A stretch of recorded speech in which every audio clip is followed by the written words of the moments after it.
tahun 2020.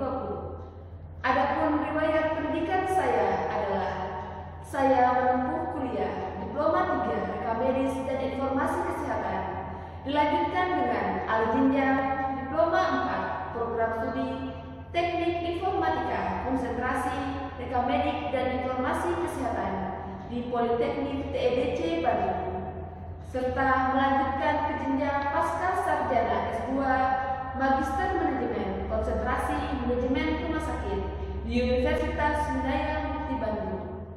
Sebagai dosen, saya telah melaksanakan tridharma perguruan tinggi yang terdiri dari pengajaran, penelitian, dan pengabdian kepada masyarakat. Pada kesempatan ini, izinkan saya memaparkan pernyataan diri dosen dalam wujud kerja tridharma perguruan tinggi atau yang disingkat dengan PDD UKTTT, dengan tujuan untuk memenuhi persyaratan sertifikasi dosen tahun 2024 pada bidang pengajaran pada program studi Diploma 3 Rekam Medis dan Informasi Kesehatan Politeknik Bau-Bau. Saya diamanahkan mengampu beberapa mata kuliah pada setiap semester. Salah satu mata kuliah yang menjadi keahlian saya adalah mata kuliah kodifikasi morbiditas dan mortalitas. Pada kesempatan ini saya akan memaparkan tentang mata kuliah kodifikasi morbiditas dan mortalitas. Berikut identitas mata kuliah. Kodifikasi morbiditas mortalitas. Kode mata kuliah PBB C21202. Bobot 2 SKS terdiri dari 1 SKS teori dan 1 SKS praktek. Deskripsi mata kuliah.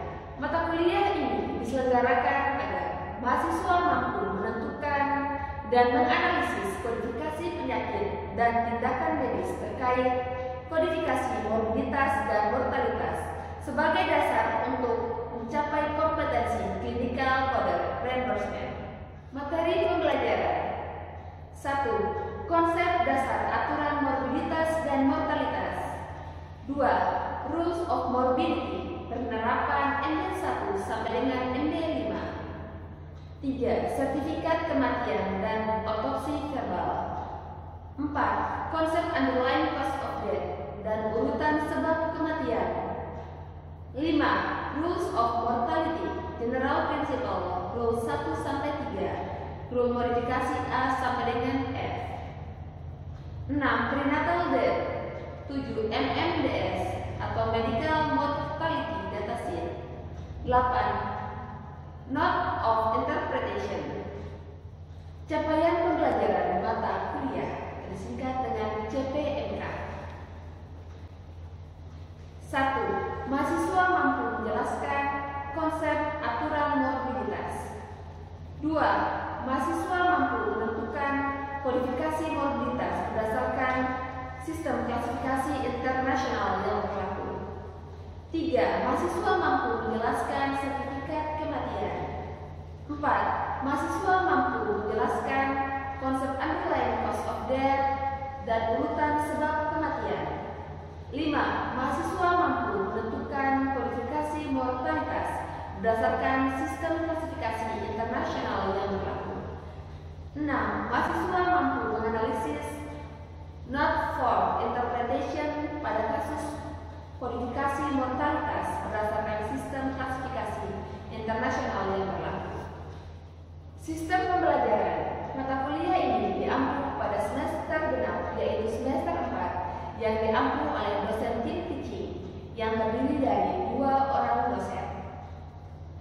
Total pertemuan 14 kali tatap muka, 1 kali ujian tengah semester pada pertemuan ke-8 dan 1 kali ujian akhir semester pada pertemuan ke-16. Metode pembelajaran yaitu saya menggunakan metode ceramah, diskusi, pemberian tugas, dan praktikum.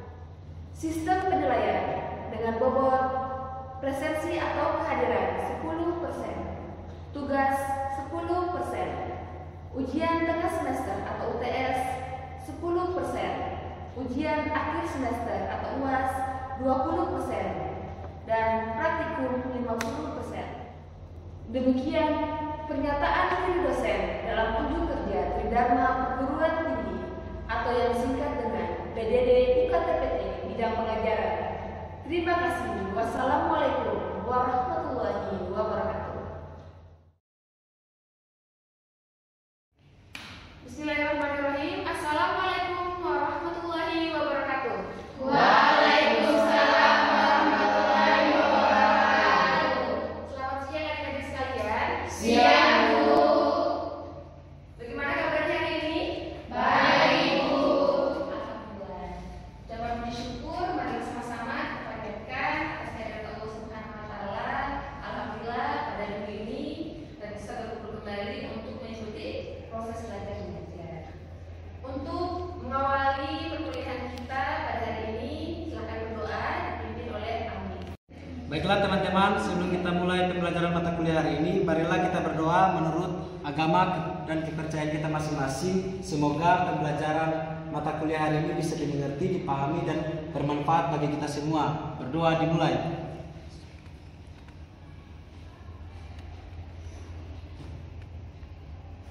Berdoa selesai. Ibu lanjutkan dengan absensi. Indrian Eka Cipta, hadir Bu. Izul Muslimah, hadir Bu. Dina Adantriana, hadir Bu. Roslina, hadir Bu. Eci Marsanda, hadir Bu. Alimin, Hadir Bu.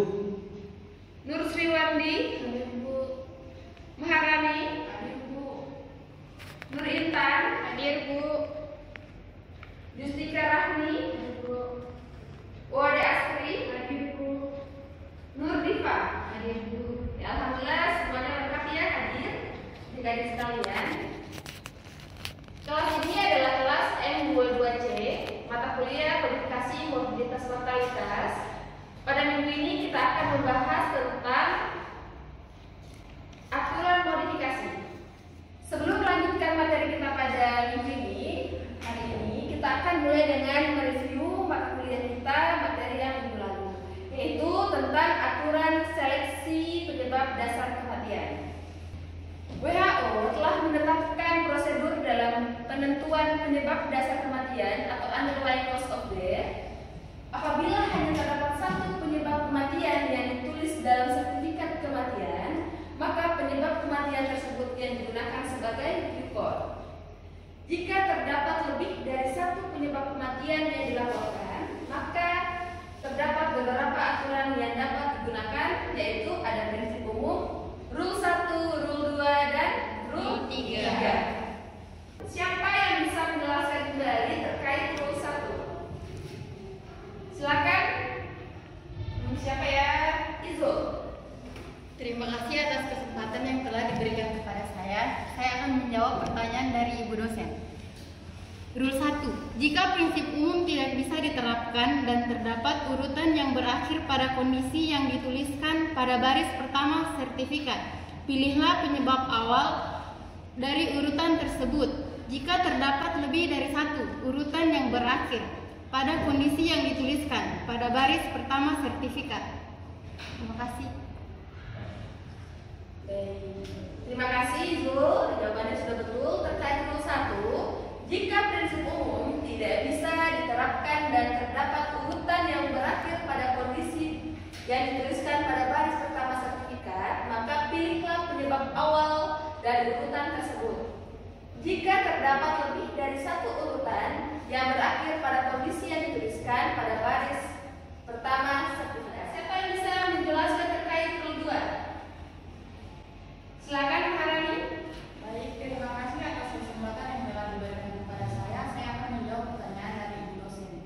Rule 2, jika tidak ada urutan yang berakhir pada kondisi yang diisikan pertama pada sertifikat kematian, maka pilih kondisi yang diisikan pertama tersebut. Ya, terima kasih Maharani, jawabannya sudah betul. Rule 2, jika tidak ada urutan yang berakhir pada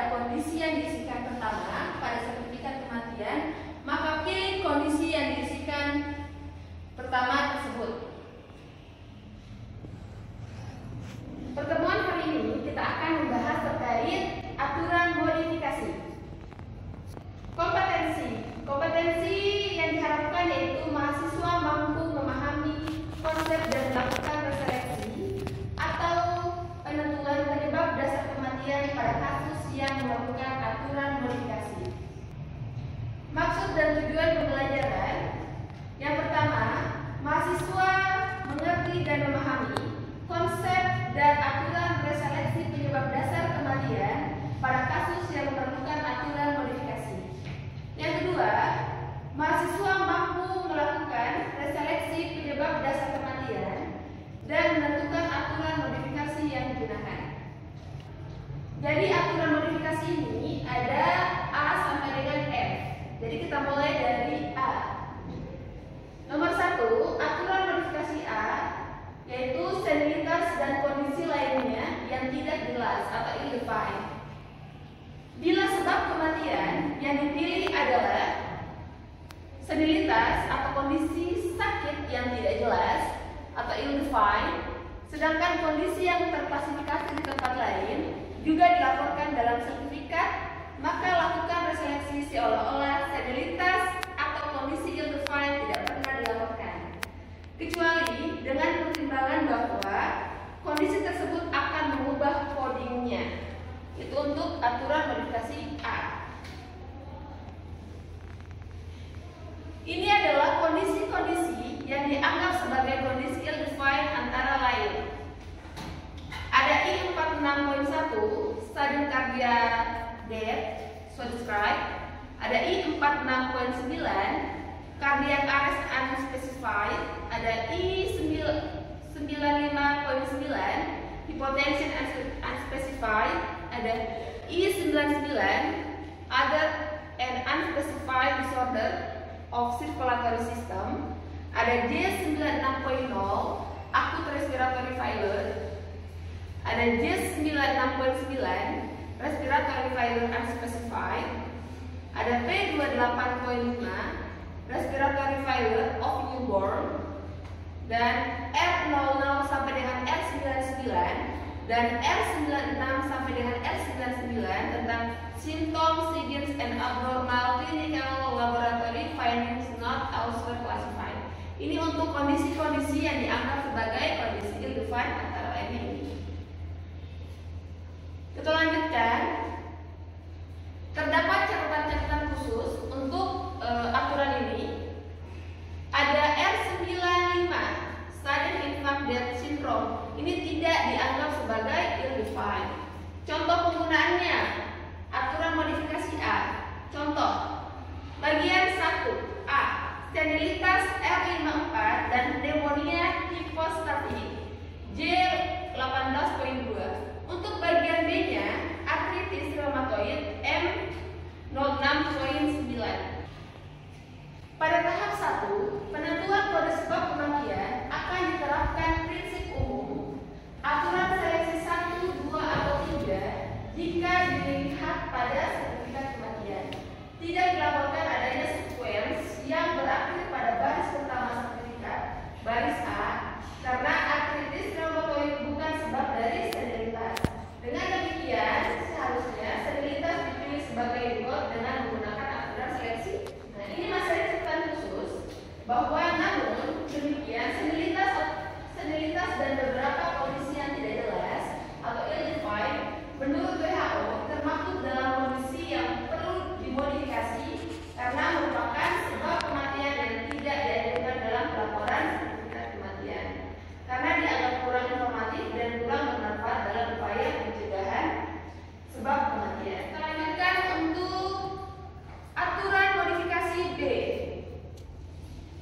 Aturan modifikasi B atau kondisi trivial ini adalah kondisi yang sepele. Bila mana sebab terpilih merupakan kondisi sepele atau trivial yang tidak pantas menjadi sebab kematian, sedangkan kondisi yang lebih serius juga dilaporkan. Reseleksi sebab yang mendasari seakan-akan kondisi sepele tersebut tidak pernah dilaporkan. Berikut ini adalah contoh-contoh dari aturan modifikasi B. Kita lihat di sini contoh 1. Bagian 1 A, karies gigi. Bagian 2, gagal jantung, cardiac arrest. Nah, jika menggunakan aturan kode mortalitas, maka kematian yang terekam dan bagian 1 sertifikat kematian, maka karies gigi menjadi sebab dasar kematian berdasarkan prinsip umum. Jadi kalau dari kasus ini, kalau berdasarkan prinsip umum, maka yang dipilih adalah karies gigi. Namun karena karies gigi ini merupakan suatu kondisi yang sepele yang kurang tepat jika menjadi sebab dasar kematian. Ini jadi karena sakit gigi mati begitu. Maka aturan modifikasi ini mengatur bahwa jika kondisi trivial menjadi sebab dasar kematian, perlu diseleksi lagi dengan membuat seolah-olah kondisi ini tidak perlu dilaporkan. Nah, jadi jawabannya apa? Jadi yang menjadi yukotnya adalah karya AS dengan kode I46.9. Meskipun mungkin I46.9 juga bukan sebab kematian yang diharapkan untuk pelaporan karena termasuk dalam kondisi yang ill-defined, namun kardiak arrest ini masih dapat diterima sebagai sebab dasar dari suatu kematian.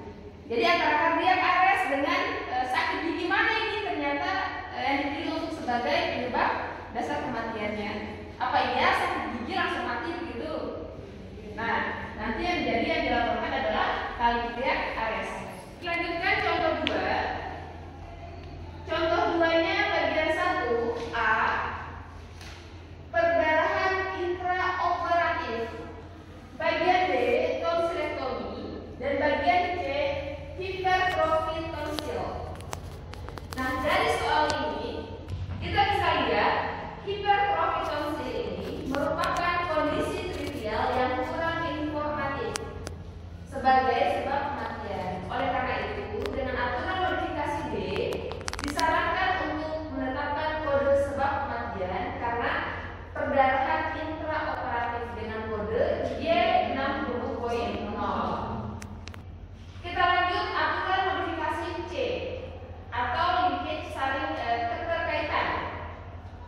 Nah, bila mana sebab terpilih berkaitan dengan satu atau lebih dari kondisi yang lain dalam sertifikat berdasarkan persyaratan dalam klasifikasi atau dalam catatan penggunaan dalam coding underlying cause of death mortalitas, maka berilah kode kombinasi. Jadi kita akan berikan kode kombinasi terkait aturan modifikasi C. Kita lanjut tentang contoh soal dari aturan modifikasi C. Nah, di sini ada contoh 1, bagian 1A, ada obstructive intestinal, ileus obstructive.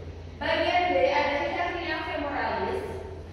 Nah, meskipun secara sekuens memang peristiwanya terjadi berurutan, di mana hernia femoralis menyebabkan ileus obstruktif. Namun dalam kode hernia femoralis yang disertai obstruksi usus merupakan suatu kode kombinasi yang menunjukkan keterkaitan antara hernia dan obstruksi. Itu untuk soal 1.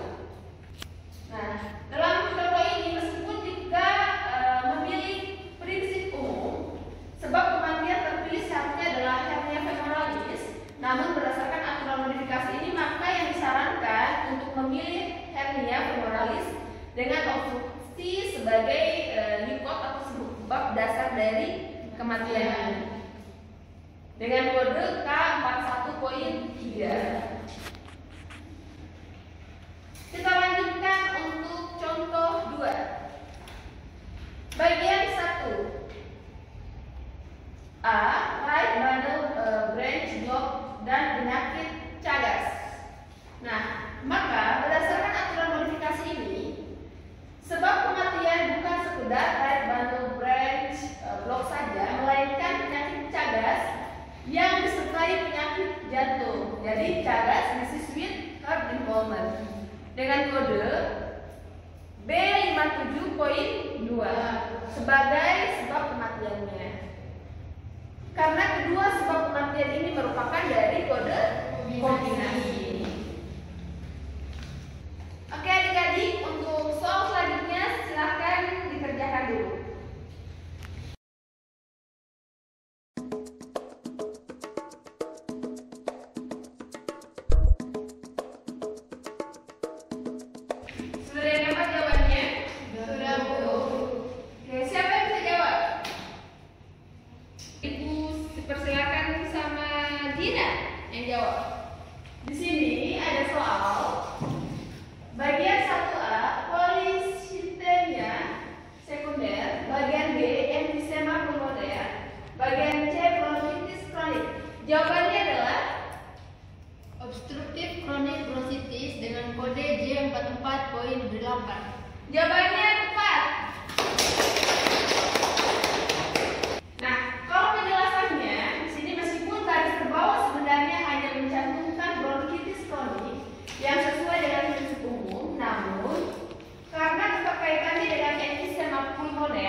Maka kode sebab kematiannya tepat yang dipilih merupakan obstruktif kronik bronkitis dengan kode J44.8.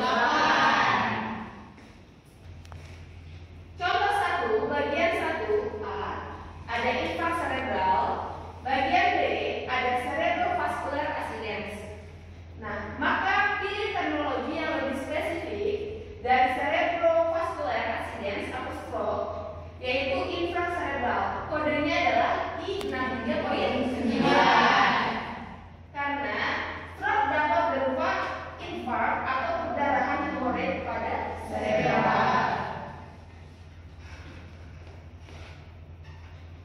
Kita lanjutkan contoh 2. Di sini bagian 1A ada penyakit jantung rematik dan mitral stenosis. Maka pilihlah kode rematik mitral stenosis dengan kode I05.0 yang menggambarkan semuanya.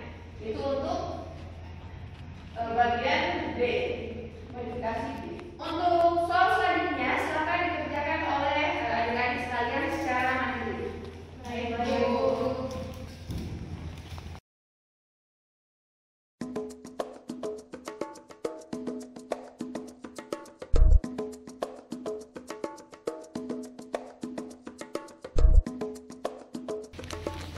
Sudah didapat jawabannya? Sudah, Bu. Siapa yang bisa bantu menjawab? Rosina. Oke, Rosina. Di sini ada soal.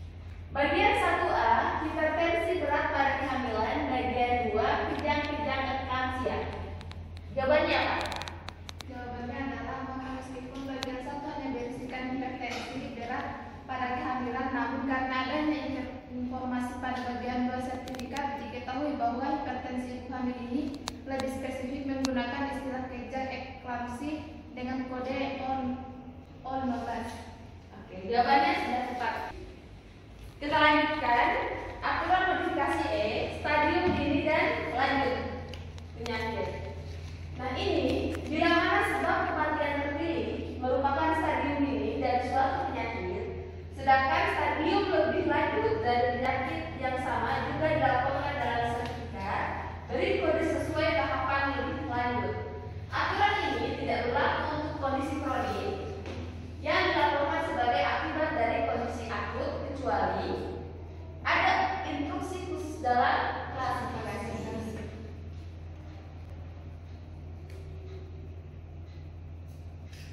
Contoh soal penerapan aturan modifikasi E. Contoh 1, bagian 1A. Di sini ada sifilis tersier, bagian B ada sifilis primer.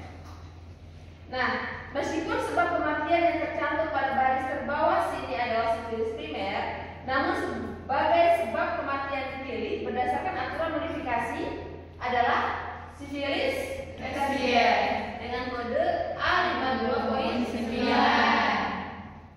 Aturan modifikasi yang terakhir yaitu aturan modifikasi F atau Swell. Nah, untuk Swell, bila mana sebab terpilih merupakan bentuk awal dari suatu kondisi yang oleh klasifikasi diberikan kategori terpisah berupa gejala sisa dari dan terdapat bukti bahwa kematian terjadi akibat efek residual dari kondisi ini dan bukan fase aktif penyakitnya, maka pilih kode sesuai dengan kategori gejala sisa dari apa.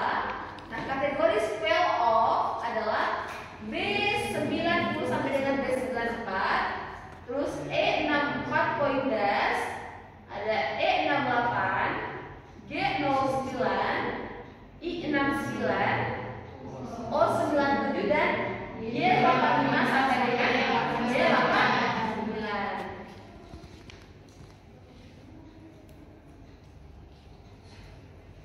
Nah, ini adalah contoh penerapan untuk aturan modifikasi R. Di sini ada bagian 1A, fibrosis paru, bagian B, tuberkulosis paru lama. Nah, maka kode sebab kematian terpilih adalah squel tuberkulosis pernapasan dengan kode B90.9. Penjelasan yang sudah kita bahas identifikasi A sampai dengan F. Ada barangkali dari adik-adik yang kurang dipahami, silahkan boleh ditanyakan, kita diskusikan bersama. Ya, silakan Ibu Eka Cipta. Baik, terima kasih atas kesempatan yang diberikan kepada saya untuk mengajukan pertanyaan, yaitu bisakah Ibu dosen menerangkan ke saya tujuan tersedianya aturan modifikasi tersebut? Terima kasih. Pertanyaannya baik. Nah, untuk aturan modifikasi sebab kematian yang terpilih ini sebenarnya tidak selalu merupakan kondisi yang paling bermanfaat atau paling informatif untuk tabulasi. Sehingga aturan modifikasi yang dimaksudkan untuk meningkatkan kegunaan dan ketepatan dari data mortalitas. Seperti itu. Kita simpulkan untuk materi kita pada hari ini. Nah, sebenarnya pemilihan new code dimaksudkan untuk menghasilkan data yang bermanfaat dan informatif bagi pengambilan kebijakan kesehatan masyarakat ataupun tujuan pencegahannya. Namun, kasus yang dilaporkan terkadang merupakan data yang kurang memenuhi tujuan tersebut. Misalnya, pada kasus senioritas usia tua, data kasus kematian yang dilaporkan sebagai kematian dikarenakan usia tua ini tidak dapat dimanfaatkan untuk tujuan pencegahan. Maka dalam hal ini diperlukan adanya aturan rule modifikasi. Karena tidak ada lagi yang bertanya adik-adik sekalian, Ibu akan materi yang Ibu bahas hari ini dipahami. Silakan dibaca kembali materinya di rumah yang akan dikirim ke akun si akad. Nah, seperti biasa setiap pertemuan Ibu akan memberikan tugas untuk adik-adik sekalian. Soal-soal dikerjakan di rumah. Untuk soalnya nanti akan Ibu share di grup. Terima kasih adik-adik sekalian atas perhatiannya. Semoga apa yang kita pelajari hari ini masuk bermanfaat untuk adik-adik semua.